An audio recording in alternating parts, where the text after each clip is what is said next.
about bouncing back, playing that way in the second half after the offense got shut out the first 2 quarters? Yeah, man, we had a great message in the locker room, and yeah, man, we glad the way our guys came out and played second half. We need to come out and start fast in the first half. Can't get shut out like that anymore. Nico, from your perspective, what was going wrong in that first half, and then what is it like to win a game when it is tough, just like in the first half? Yeah, I missed a shot to Squirrel on the touchdown. I missed him, and I think that if I hit that, it gets our offense flowing, and we're feeling a whole different type of way. So I got to be better on that. But yeah, man, I'm proud of the way we bounced back in the second half. All right, Eric, and then Ben. Chris, could you walk us through the touchdown reception there in the fourth that kind of put you guys ahead for there? We had a play call that moved me in the slot. I went to the slot. They kind of like that matchup with the safety. They were playing man. I ran my route, caught the ball. What did you think about the ball? Great ball. Ben. Similar question. Dante and Nico, just the big game down the sideline, I think 55 yards or so. Just Dante, your perspective on that play, and Nico, yours. That's one of the plays I feel like this whole week we've been working on heavy, and like looking at the film, we talked about this is one of the plays that we felt we were going to hit. And even though like the look wasn't exact from what we've been practicing all week, Nico has a lot of confidence in all his receivers, so it was one of the moments where we felt like we needed to make a play, and he took the shot, and that's what happened. Dante, keep the mic a little closer. Oh yeah. Reese, we'll go to you, and then we'll go to Patrick. Oh. Nico answer. Oh. Sorry, yeah, I got you. Yeah, we didn't get the certain look we wanted. As I rolled out, I seen I still had a one-on-one matchup with Tay, and I trusted him to go make that play. Reese.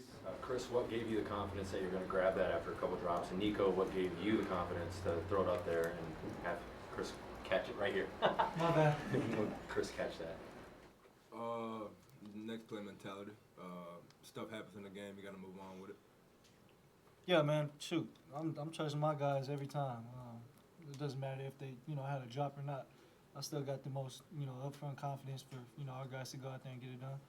Patrick. I'm sorry. And yeah, man. I trust my guy to go out there and make that play. Patrick. Nico, on the play you went out on in the first half, what was hurting, and did it bother you the rest of the game, or how did you kind of come back from that? Yeah, I was good, man. I think I needed it. Woke me up a little bit for sure. John. Oh, I'm sorry. I didn't know there was a mic. Chris, you caught a lot of balls in your career, in your life. Just where does that one rank for you, and just how special will that play be for you the rest of your life? Probably number one for sure. Just it being Bama, first time playing Bama, that's special for sure.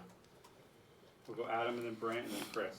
Nico, you had a tough first half. You turned it around and played really well, especially these two throws near the end.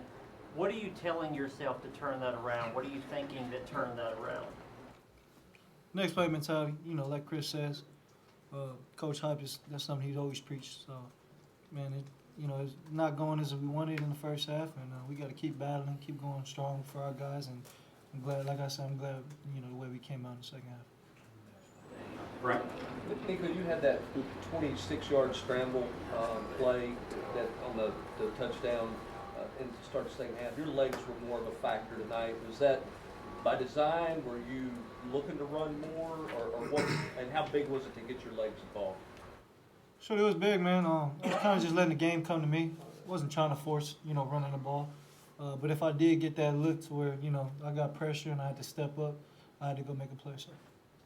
Chris. Nico, what's it say about this team? Offensively, you guys haven't played your best football yet, and yet you've been able to win big games, and you got a defense you've been able to lean on. Just the unity, the brotherhood on this football team right now. Everything, man. We got a tight locker room. I think we really came together, even tighter after, our Arkansas game.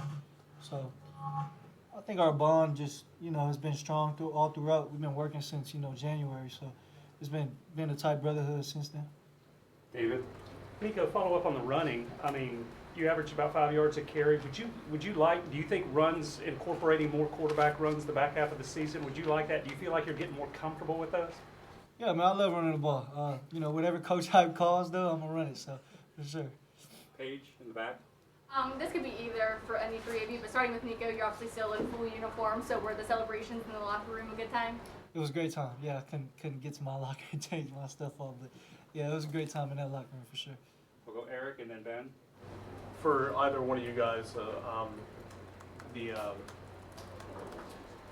Josh Hobble called it an elite performance defensively tonight. How would you guys agree with that? What would you guys think about the defense and the way they play? Elite. Very elite. Yeah, man, those guys are our backbone, and we're gonna continue to lean on them. We got to put up a better performance, and not have them on their heels the whole game for sure. So. Nico, another week of talking about Dylan's performance, especially in the second half. Just what you see from him, and Dante, I see you shaking your head. If you want to share your thoughts as well. Yeah, man, decent a dog, man.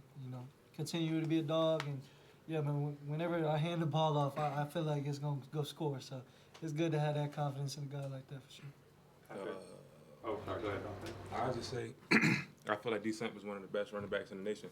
And, like, knowing that I have D. Samp in the back running the ball, every time I'm out there and it's a run play, it make me want to play even harder for him because I know that if we ain't got things going, D. Samp will get the ball in his hands and make something happen. So I just go out there and play hard for him. Nico, Florida and Alabama are big rivalry games. Is the significance of being the Tennessee quarterback who gets wins against those teams, that lost on you at all? Do you understand like the significance of beating those teams? Kind of, yeah. Shoot. Yeah, man. I know it means it's a big game for our fans, a big game for our community, and yeah, man. I'm super glad we went out there and got it done for sure. We'll do a couple more. Chris? For all three of you guys, any of them want to, it's been a lot in this community. It's been a long time since Tennessee's been able to enjoy wins over Florida and Alabama. You guys are a part of that. Does it resonate with you three just what these types of wins meant to the community university football program? I'd say, like, the thing that resonates with me the most is when all the VFLs come back and it might be halftime. Like, halftime this day, I was talking to Dante Starworth about the game and just saying that how dedicated those guys who came from the past who are coming back now and play the same exact games, it make me for sure want to play harder because I know that they looking at us and we have to show them, like, we going to make them proud. So it definitely sits with me good. Yeah, for sure, man. All the VFL, legends that came back, definitely just made us, want to go get it done more for them. So, I know a lot of guys, we've been struggling with versus these two teams, and yeah, man, like I said, I'm so super glad we got this one. Reese, go ahead. Dante or Chris, you guys go up against Jamal McCoy one-on-ones in practice. How elite is he? When did you find out he was elite? I'd say I found out Jamal was elite when he got here in the spring, for sure. Like, I knew from the moment he got here, he was going to be a playmaker for us. All right, thanks, guys. We'll have a second group here in just a second.